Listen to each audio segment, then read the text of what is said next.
ഹരി ഓം. ശ്രീമദ് ഭാഗവതം എട്ടാം സ്കന്ധം 10-ാം അധ്യായത്തിലെ 25-ാമത്തെ ശ്ലോകം മുതൽ നദേ ശസ്ത്രാസ്ത്രവർഷൗഘ ഹ്യാസേതു സുരസൈനികാൻ ചിന്നാസിദ്ധവധേ ദേവൈർ ലഘുഹസ്തൈ സഹസ്രധാ നദേ ശസ്ത്രാസ്ത്ര വർഷൗഘ നദേ തേ ശസ്ത്രാസ്ത്ര വർഷൗഘാഹ ആ അസ്ത്ര കൂട്ടങ്ങൾക്ക് സുരസൈനികാൻ, സുരൻ എന്ന് പറഞ്ഞ ദേവൻ, ദേവസൈനികാൻ, ദേവസൈന്യത്തിലുള്ളവരെ ആസേതുഹി പ്രാപിച്ചില്ല, ഒട്ടും തന്നെ പ്രാപിച്ചില്ല, ഒട്ടും തന്നെ ഭയപ്പെടുത്തിയില്ല, ഒട്ടും തന്നെ അവരെ ഇല്ലാതാക്കാനായിട്ടുള്ളൊരു ശ്രമം ഉണ്ടായെങ്കിലും അത് നടന്നില്ല. ലഘുഹസ്തൈ വളരെ വേഗത്തോടു കൂടിയ ആ കൈ, ആ പ്രവൃത്തി, ലഘുഹസ്തൈ അവരുടെ കയ്യിൽ ഒതുങ്ങുന്ന രീതിയിൽ ദേവന്മാരാൽ സിദ്ധപദം എന്ന് പറഞ്ഞാൽ ആകാശം എന്നുള്ളൊരു അർത്ഥമുണ്ട്. സഹസ്രത 1000 ഖണ്ഡങ്ങളായി ഛേദിക്കപ്പെട്ടു, 1000 ഇതായിട്ട് ഛേദിക്കപ്പെട്ടു പോയി. അസുരന്മാർ പ്രയോഗിച്ച അസ്ത്രങ്ങളൊന്നും തന്നെ ദേവസൈന്യത്തിലുള്ളവരുടെ ദേഹത്തിലോ തൊടാനേ സാധിച്ചില്ല. കൈവേഗത്തിന്, അതാണ് ലഘുഹസ്തൈ എന്നുവെച്ചാൽ നമ്മൾ പറയില്ലേ കൈയടക്കം അതാ കൈയടക്കത്തിന് വളരെയധികം പ്രസിദ്ധന്മാരായ ദേവന്മാർ ആകാശത്തിൽ വെച്ച് തന്നെ അതായത് പാതി വഴിയിൽ വെച്ച് തന്നെ മുറിച്ചു നീക്കി. അഥ ക്ഷീണാസ്ത്രശസ്ത്രൗഘ ഗിരിശൃംഗദ്രുമോപലൈഃ അഭ്യവർഷൻ സുരബലം ചിച്ചിദുസ്താംശ്ച പൂർവവത് ചിച്ചിദുഹു താൻച ആണ് ചിച്ചിദു താംശ്ച പൂർവവത് എന്ന് വായിച്ചു. അപ്പം ചിച്ചിദു വെട്ടിക്കളഞ്ഞേരെ, ചിച്ചിദുഹു ഛേദിച്ചു, പൂർവവത് മുൻപത്തെ പോലെ തന്നെ. പിന്നെയും അസ്ത്രവസ്ത്രങ്ങൾ അവസാനിച്ചപ്പോൾ അസുരന്മാർ പർവ്വത ശിഖരങ്ങൾ, വൃക്ഷങ്ങൾ കണ്ടോ, ഗിരി എന്ന് വെച്ചാൽ പർവ്വത ശിഖരങ്ങൾ, പർവ്വതത്തിൻ്റെ ഒരു ഭാഗം എടുത്ത് ദ്രുമം വൃക്ഷങ്ങൾ അതെല്ലാം എടുത്ത് എറിയാൻ തുടങ്ങി. അവരുടെ എല്ലാം തീർന്നു കഴിയുമ്പോൾ പിന്നെയുള്ള പ്രയോഗം ഇങ്ങനെയൊക്കെയാണ്, കാടൻ പ്രയോഗമാണ്. അസ്ത്രവും വാളും പരിചയമൊക്കെ അങ്ങ് വിടും, പിന്നെ കൈ കിട്ടുന്നതെടുത്ത് എറിയും. അഥ ക്ഷീണാസ്ത്രശസ്ത്രൗഘ അസ്ത്രങ്ങളും ശസ്ത്രങ്ങളും ഒക്കെ ക്ഷീണിച്ചപ്പോൾ അവ കൊണ്ടൊന്നും പ്രയോജനമില്ലെന്ന് കണ്ടപ്പോൾ ഗിരിശൃംഗങ്ങൾ, ദ്രുമങ്ങൾ, വൃക്ഷങ്ങൾ അങ്ങനെയൊക്കെ അങ്ങ് വർഷിക്കാൻ തുടങ്ങി, എറിയാൻ തുടങ്ങി. സുരബലത്തെ ഇല്ലാതാക്കാൻ. പക്ഷേ അവയെയും ദേവന്മാർ അതിജീവിച്ചു. അവർ മുമ്പത്തെ പോലെ തന്നെ മുറിച്ചു കളഞ്ഞു. അഭ്യവർഷൻ സുരബലം ചിച്ചിദുസ്താംശ്ച പൂർവവത് നേരത്തെ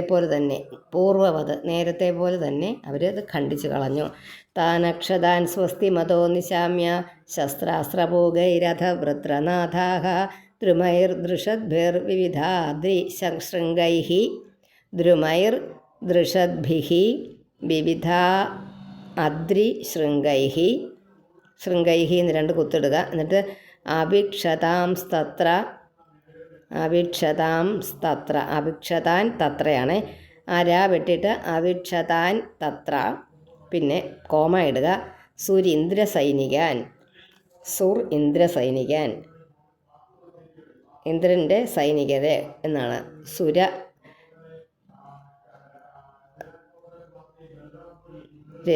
അഭിക്ഷതാം തത്രസുർ ഇന്ദ്രസൈനികാൻ. തത്രസുഹു ആണ് തത്രസുർ എന്നിവിടെ വന്നിരിക്കുന്നത്.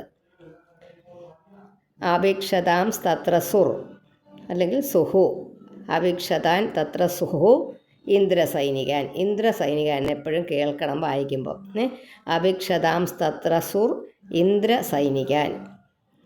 സർവേ പ്രയാസ അഭവൻ വിമോഖാഹ കൃതാകൃത. ആ കൃത കഴിഞ്ഞൊരു വിസർഗമുള്ളത് കൊണ്ട് പിന്നത്തെ ഇക്കായിട്ട് പറയണം. കൃതാകൃത ദേവഗണേഷു ദൈത്യൈഃ കൃഷ്ണാനുകൂലേഷു യഥാ മഹൽസു ക്ഷുദ്രൈഃ പ്രയുക്ത രുശതി രൂക്ഷവാചഃ.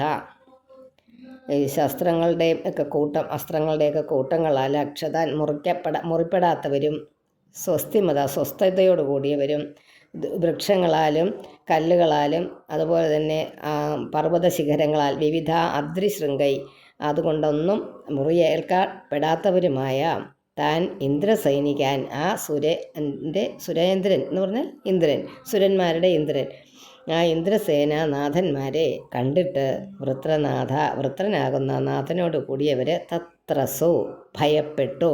തത്രസോ അവിടെ എഴുതി വെച്ചോ, ഭയപ്പെട്ടു. ദൈത്യൈഹി അസുരന്മാരാൽ, ദൈത്യന്മാർ എന്ന് പറഞ്ഞാൽ അസുരന്മാർ. എന്തുകൊണ്ട് ആ പേര് വന്നതെന്നറിയാമോ? ദിതിയുടെ പുത്രന്മാർ.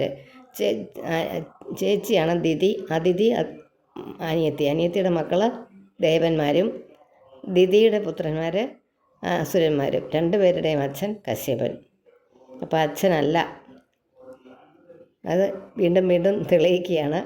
നമ്മൾ കൂടുതലും നമ്മുടെയൊക്കെ അതായത് ഹിന്ദു മതത്തിൽ കൂടുതൽ പിന്നെ വിഭാഗങ്ങളും അമ്മ വഴിയാണ് കാര്യങ്ങൾ പറയുന്നത്, അല്ലേ? സ്വത്ത് കാര്യങ്ങളൊക്കെ ആണെങ്കിലും അമ്മ വഴിയാണ് പറയുന്നത്. അപ്പോൾ അന്നേ അതങ്ങനെയായിരുന്നു. മാരിറ്റൽ ആ ഒരു ഈ വിവാഹ ബന്ധങ്ങൾ ഉണ്ടായിക്കഴിയുമ്പോൾ ഇങ്ങനെ അത് നമ്മൾ ഈ പഠിച്ചൊരു ഭാഷയിൽ പറയുന്നത് നിങ്ങൾക്കത് മനസ്സിലാകാൻ ചിലപ്പോൾ ഇതായിരിക്കും. ഇതിനകത്ത് പിന്നെ പെറ്റേണൽ എന്നും മെറ്റേണൽ എന്നും പറയും. മെറ്റേണൽ എന്ന് പറഞ്ഞാൽ അമ്മ വഴി, പെറ്റേണൽ എന്ന് പറഞ്ഞാൽ അച്ഛൻ വഴി എന്നുള്ളത്. അപ്പോൾ ആ മാതാവിൻ്റെ വഴിയിലാണ് ഗുണങ്ങൾ കിട്ടുന്നതെന്ന് പറയും. ശരിയല്ലേ? ഇതിപ്പം അതിഥിയും ദിതി ദൈത്യന്മാരെന്ന് പറയുമ്പോൾ ദിതിയുടെ പുത്രന്മാർ അസുരന്മാർ, ആതിഥേയന്മാർ എന്ന് പറയുമ്പോൾ അത് സുരന്മാരുമായി പോകുന്നു. അച്ഛനൊന്നാണെങ്കിലും അമ്മയുടെ ഒരു ഒരു പ്രബലത അവിടെ ഉണ്ട് എപ്പോഴും. മക്കളുടെ കാര്യത്തിൽ അമ്മയുടെ ശിക്ഷണവും അമ്മയുടെ ജാതിയും കുലവും ഒക്കെ അവിടെ പ്രധാനമാണ്. അസുരന്മാരാൽ ദേവഗണേഷു ദേവസമൂഹങ്ങളിൽ കൃതാകൃത എല്ലാം സർവേ പ്രയാസ ചെയ്യപ്പെട്ട സകല പ്രയത്നങ്ങളും കൃഷ്ണാനുകൂലേഷു ഭഗവാന്റെ ആനുകൂല്യത്തോടു കൂടിയ മഹൽസു. ഇവിടെ കൃഷ്ണന് തന്നെയാണ് പറഞ്ഞിരിക്കുന്നത്. ഭാഗവതത്തിൽ കൃഷ്ണാവതാരം ഉണ്ടായിട്ടില്ല നമ്മൾ, പക്ഷേ കൃഷ്ണേഷു എന്ന് പറഞ്ഞിരിക്കുന്നു. കൃഷ്ണാനുകൂലേഷു അത് ഭഗവാൻ മഹാവിഷ്ണുവിൻ്റെ തന്നെ കാര്യമാണ്. വിഷ്ണുവിൻ്റെ അനുകൂല്യത്തോടു കൂടിയ മഹൽസു മഹാന്മാരിൽ ക്ഷുദ്രൈ നീചന്മാരാൽ പ്രയോഗിക്കപ്പെട്ട രുശതി അശോഭനകരങ്ങളായ രൂക്ഷവാച രൂക്ഷമായ വചനങ്ങൾ, ശാപവാക്കുകൾ എന്ന പോലെ വിമോഖ വളരെ ഒന്നും നിഷ്ഫലമായിട്ട് അഭവൻ എന്ന് പറഞ്ഞാൽ ഭവിച്ചില്ലെന്നല്ല, ഭവിച്ചു കേട്ടോ. അഭവൻ അങ്ങനെ സംസ്കൃതത്തിൽ ഒരുപാട് പദപ്രയോഗങ്ങൾ നമ്മൾ കേട്ടിട്ടുണ്ട് ഇതിനു മുമ്പും. അഭവൻ ഭവിച്ചു. അപ്പം നമ്മളെല്ലാം കിട്ടിയില്ലേ വാക്കുകളൊക്കെ. പിന്നെ വൃക്ഷങ്ങൾ, അത് പറഞ്ഞ ഒന്നിച്ചങ്ങ് പറയാം. വൃക്ഷങ്ങൾ, കല്ലുകൾ, അതുപോലെയുള്ള അസംസ്കൃത വസ്തുക്കൾ കൊണ്ടൊക്കെയുള്ള പ്രയോഗമൊന്നും ഇന്ദ്രൻ്റെ സൈന്യത്തെ ഒട്ടും തന്നെ ബാധിച്ചില്ല എന്ന് മനസ്സിലാക്കി വീണ്ടും ഉത്സാഹത്തോടുകൂടി അങ്ങ് യുദ്ധം നടത്തിക്കൊണ്ടിരുന്ന അവരെ കണ്ടപ്പോൾ ഈ വൃത്രാസുരൻ മുഖ്യനായിട്ട് യുദ്ധം ചെയ്യാനെത്തിയ അസുരന്മാർ ഈശ്വരാനുകൂല്യമുള്ള മഹാന്മാരിൽ പ്രയോഗിക്കുന്ന ശാപ രൂപങ്ങളായ കഠിന വാക്കുകളെ എന്ന പോലെ ഈ അസുരന്മാർ ദേവന്മാരിൽ പിന്നെയും പ്രയോഗിച്ച എല്ലാ അസ്ത്രങ്ങളും എല്ലാ പ്രയോഗങ്ങളും വൃഥാവായി നിഷ്ഫലമായി ഭവിച്ചു. ഇത്രയേ ഉള്ളൂ. തേ സ്വപ്രയാസം വിദധം നിരീക്ഷ്യ ഹരാവഭക്ത ഹതയുദ്ധദർപ്പാഹ പലായനായാജിമുഖേ വിസൃജ്യ പതിം മനസ്തേ ദധുരാത്തസാരാഹ. തേ സ്വപ്രയാസം വിദധം നിരീക്ഷ്യ ഹരാവഭക്ത ഹരിയിൽ, ഹരൗ അഭക്ത ഹരിയിൽ ഭക്തി ഇല്ലാത്തവൻ, ഹരൗ അഭക്തയാണ് ഹരാവഭക്തായത് കേട്ടോ. അപ്പോൾ അത് ഹരൗ അഭക്ത ഹതയുദ്ധദർപ്പാഹ യുദ്ധത്തിൽ ഹതനായ എന്ന് വെച്ചാൽ മുറിവേക്കപ്പെട്ട ഇല്ലാതാക്കപ്പെട്ട യുദ്ധ അഹങ്കാരത്തോടു കൂടിയവരും ആർത്തസാര ആകർഷിക്കപ്പെട്ട ബലത്തോടു കൂടിയവരുമായ അവർ സ്വന്തം സ്വപ്രയാസം അവരുടെ പ്രയത്നം വിദധം നിരീക്ഷ നിഷ്ഫലമായി കണ്ടിട്ട് യുദ്ധമുഖത്തിൽ പതിം വിസൃജ്യ ആ നാഥനെ ഉപേക്ഷിച്ചിട്ട്, നാഥനാര വൃത്രൻ, പലായനം ചെയ്യുന്ന, അത് പ്രത്യേകം പറയേണ്ട വാക്കൊന്നുമില്ല ഇതിനകത്തല്ലേ, തിരിഞ്ഞോടുന്ന തേ അവർ ദധു മനസ്സിരുത്തി. അതായത് ഭക്തിഹീനന്മാരെ, ഭഗവാന്റെ ഭക്തി ഇല്ലാത്തവരായിട്ടുള്ള അവരുടെ ആ പ്രവൃത്തികൾ മുഴുവനും വെറുതെ നിഷ്ഫലമായി എന്ന് കണ്ടപ്പോൾ യുദ്ധാഹങ്കാരമൊക്കെ ഇല്ലാതായി. ശത്രുക്കളായ ദേവന്മാരാൽ തങ്ങളുടെ ബലം തീർത്തും അപഹരിക്കപ്പെട്ടതറിഞ്ഞ് ആ വൃത്രാസുരൻ നാഥനായിട്ട് ആ വൃത്രാസുരനെ യുദ്ധഭൂമിയിൽ വിട്ടിട്ട് അവർ പലായനം ചെയ്തു. അതിനകത്ത് തിരുത്താൻ പലായനായ ആജിമുഖേ എന്നുള്ളത് അത് ആജിമുഖേ എന്നാണ്, യുദ്ധത്തിൽ എന്നുള്ള അർത്ഥത്തിൽ തന്നെയാണ്. ദധുരാത്തസാരാഹ അത് ഒന്നിനകത്തൊന്നും ഇല്ല, തിരുത്താനായിട്ട് അവിടെ ഒന്നുമില്ല കേട്ടോ. പലായനായാജിമുഖേ വിസർജ്യ വൃത്രോസുരാംസ്ഥാൻ അനുഗാൻ മനസ്വി പ്രധാവത പ്രേക്ഷ്യഭാഷയേതത് പലായിതം പ്രേക്ഷ്യബലം ച ഭഗ്നം ഭയേന തീവ്രേണ വിഹസ്യ വീരഃ. വൃത്രോസുരാംസ്ഥാൻ അനുഗാൻ മനസ്വി പ്രധാപത പ്രേക്ഷ്യഭാഷയേതത് പലായിതം പ്രേക്ഷ്യബലം ച ഭഗ്നം ഭയേന തീവ്രേണ വിഹസ്യ വീരഃ. ഒന്നുമില്ല ഇതിനകത്ത് തിരുത്താൻ. ആദ്യത്തെ ലൈൻ മാത്രം വൃത്രോസുരാൻ എന്ന് എഴുതുക, പൂജ്യവും സേവും വെട്ടിക്കളഞ്ഞാൽ മാത്രം മതി. വൃതോസുരാൻ എന്നെഴുതുക. വൃത്രോസുരാൻ താൻ അനുഗാൻ മനസ്വി എന്ന് വായിച്ചോളുക. അതായത് ധീരനുമായ ആ വൃത്രൻ കൂടെ വന്നിരുന്ന അസുരന്മാരെ ഓടുന്നവരായിട്ട് കണ്ടിട്ടും തീവ്രേണ ഭയേന അധികരിച്ച ഭയം കൊണ്ട് പലായത് ഓടിയതായിട്ടും ഭഗ്നം മുറിവേൽപ്പിക്കപ്പെട്ടതായിട്ടും ഇരിക്കുന്ന ബലം പ്രേക്ഷ്യ ആ സൈന്യത്തെ നോക്കിയിട്ട് ഹാസ്യം എന്നൊക്കെ കളിയാക്കി ചിരിക്കുന്നതിനൊക്കെ പറയുന്ന വിഹസ്യ ചിരിച്ചിട്ട് ഇതിനെ ബഭാഷയെ ഇങ്ങനെ പറഞ്ഞു. തൻ്റെ ഭയങ്കര പരാക്രമശാലിയായ ആ വൃത്രാസുരൻ തൻ്റെ കൂടെ വന്നിരുന്ന അസുരന്മാർ ഓടിപ്പോകുന്നതെല്ലാം കണ്ടിട്ട് സൈന്യം മുറിവേൽക്കപ്പെട്ടതായിട്ടും കണ്ടിട്ട് ചിരിച്ചുകൊണ്ട് ഇപ്രകാരം പറഞ്ഞു. എങ്ങനെയാണെന്ന് നമുക്ക് നോക്കാം. കാലോപപന്നാം രുചിരാം മനസ്വിനാം പൂജ്യമിടുക. പിന്നെ മൂ വെട്ടിയിട്ട് ഉവാച വാചം പുരുഷപ്രവീരഃ ഹേ വിപ്രചിത്തേ നമുജേ പുലോമൻ മയാ നർവൻ ശംബര മേ ശൃണുധ്വം. വിളിക്കുക ഓരോരുത്തരെയും. മനസ്വിന ധീരന്മാരുടെ രുചിരാം മനസ്സിനെ ഹരിക്കുന്നതും കാലോപപന്നം കാലത്തിന് ഉചിതവുമായ കാലത്തിന് ചേർന്നതായിട്ടുള്ള വാക്കിനെ പുരുഷപ്രവീര പുരുഷന്മാരിൽ വെച്ച് ഏറ്റവും വീരനായ അവൻ ഉവാച ഇപ്രകാരം പറഞ്ഞു. ശൃണുധ്വം കേൾക്കുവിൻ എന്ന് പറഞ്ഞ് ശ്രദ്ധിക്കുക. അത് നമ്മൾ പറയുന്ന എല്ലാം സാധാരണ പറയുന്നത് അത് ധീരതയെ പ്രകാശിപ്പിക്കുന്നതും കാലത്തിന് ഉചിതവുമായ വാക്കിനെ വളരെ അധികം വീരനായ ആ വൃത്രൻ പുരുഷന്മാരിൽ വെച്ച്, അതാണ് ഒരുപാട് ആൾക്കാരുണ്ട്. പുരുഷപ്രവീര എന്നാണ് ഇവിടെ വർണ്ണിച്ചിരിക്കുന്നത്. അദ്ദേഹത്തെ വിശേഷിപ്പിച്ചിരിക്കുന്നത് എങ്ങനെയാണ്? പുരുഷന്മാരിൽ വെച്ച് ഏറ്റവും വീരനായ വൃത്രൻ ഇപ്രകാരം ചിരിച്ചുകൊണ്ട് പറഞ്ഞു.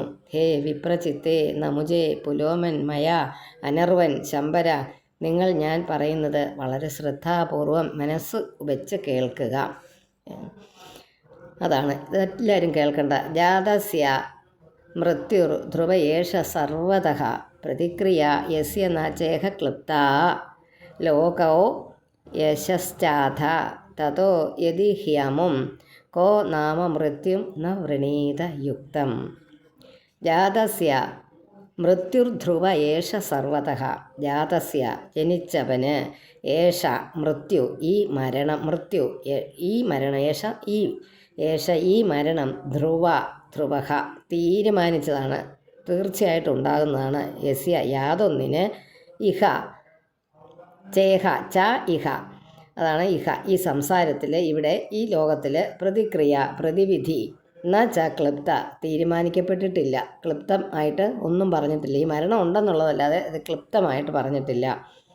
തഥ അതിൽ നിന്ന് ലോകഃ പുണ്യലോകവും യശഃ ച യതി യശസ്സും ലഭിക്കുമെങ്കിൽ യുക്തം മൃത്യും ഉചിതമായ മരണത്തെ കഹ നാമ ആരാണ് ഏതൊരുവൻ ന വൃണീത വരിക്കുകയില്ല.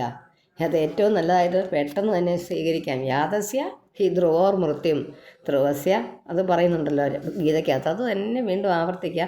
നമ്മളെ ഈ മൃത്യുവിനെക്കുറിച്ച് എപ്പോഴും ഓർമ്മിപ്പിച്ചുകൊണ്ടിരിക്കുക എന്ന് പറയില്ലേ. ഭാഗവതം വായിച്ചാൽ ഇതാ എപ്പോഴും പറയുന്നതെന്ന്. അത് കേൾക്കണം, നമ്മൾ മനസ്സിലാക്കണം. ലോകത്തിൽ അവതരിച്ചിരിക്കുന്നതല്ല, ജനിച്ചിരിക്കുന്നതായ സകലതിനും പ്രാണികൾക്കും മരണമുണ്ട്. ജനിച്ചതിനെല്ലാം മരണമുണ്ട്. അപ്പോൾ മർത്യൻ എന്നാൽ കഴിഞ്ഞ ദിവസം ഞാൻ ആ വാക്ക് പറഞ്ഞു മർത്യൻ, മരണമുള്ളവൻ.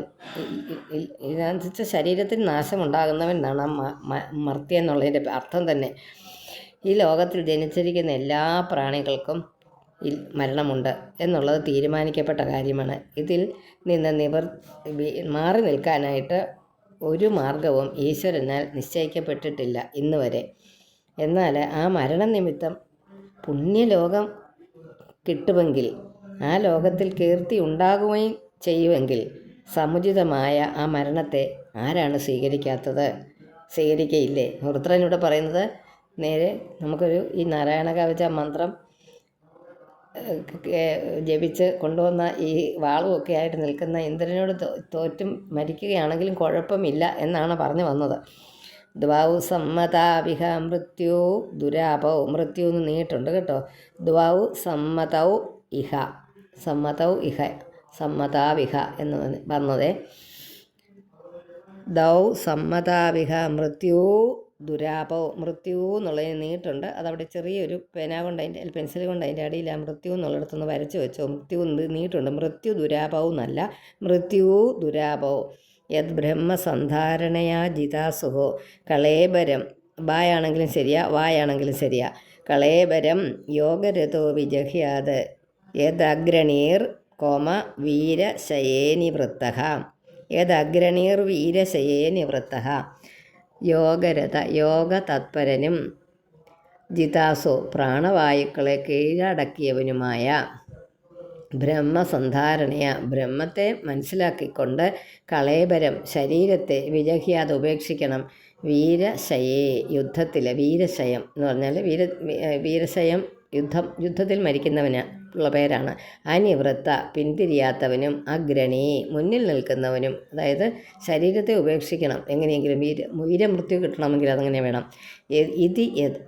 എന്നത് യാതൊന്നോ ദ്വൗ മൃത്യു, രണ്ട് വിധ മരണങ്ങളും ഇഹ സമ്മതൗ, ലോകത്തിൽ ശാസ്ത്രത്താൽ സമ്മതിക്കപ്പെട്ടവയാണ്.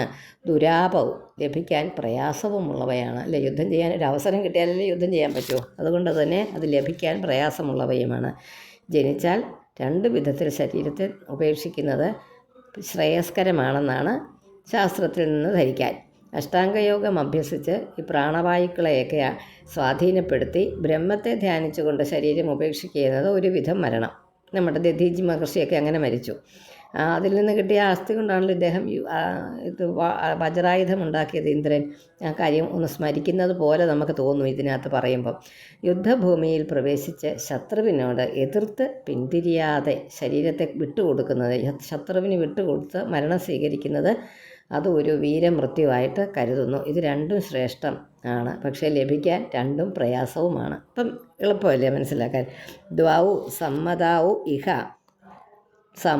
ഇഹ മൃത്യു ദുരാപോ, രണ്ട് തരമുണ്ട്. അതുകൊണ്ടാണ് മൃത്യു എന്ന് രണ്ട് നീട്ട് വന്നത്. അത് ബഹുവചനമായതുകൊണ്ട് മൃത്യു ദുരാപോ യത് ബ്രഹ്മസന്ധാരണയാ ജിതാസോ കളേബരം യോഗരഥോ വിജഹ്യാത് യദഗ്രണീർ വീരശയേനിവൃത്ത.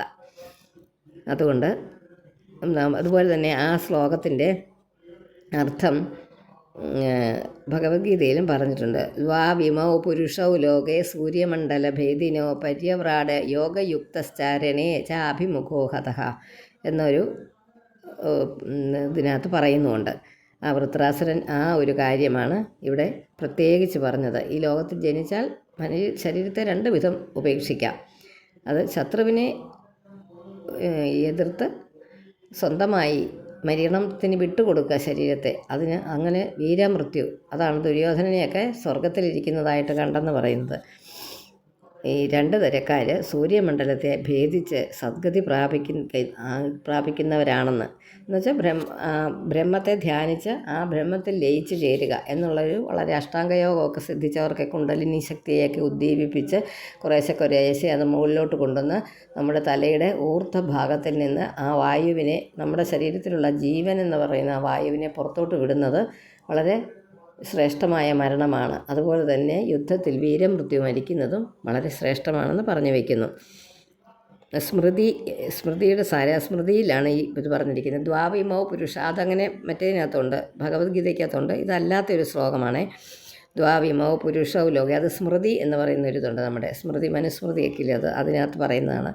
ലോകെ സൂര്യമണ്ഡല ഭേദിനോ അതിനകത്തുള്ളതല്ല കേട്ടോ, നിങ്ങളുടെ പുസ്തകത്തിൽ നിന്നും ഉള്ളതല്ല. അത് പിന്നെ വ്യാഖ്യാതാക്കൾ പലതരത്തിൽ വ്യാഖ്യാനിച്ചതിൽ നിന്നും ഒരിടത്തുനിന്ന് കിട്ടിയത് ഞാനിതൊന്ന് പറഞ്ഞതേ ഉള്ളൂ. അത് അതിനകത്തുള്ളതല്ല. അതിനി അയ്യോ ചേച്ചി അതിനകത്തില്ലെന്ന് പറയണ്ട. ഈ 33-ാമത്തെ ദ്വൗ സമ്മതാ വിഹ മൃത്യു ദുരാപവ് കൊണ്ട് ഈ അധ്യായം അവസാനിച്ചു. 33-ാമത്തെ ശ്ലോകം കൊണ്ട്.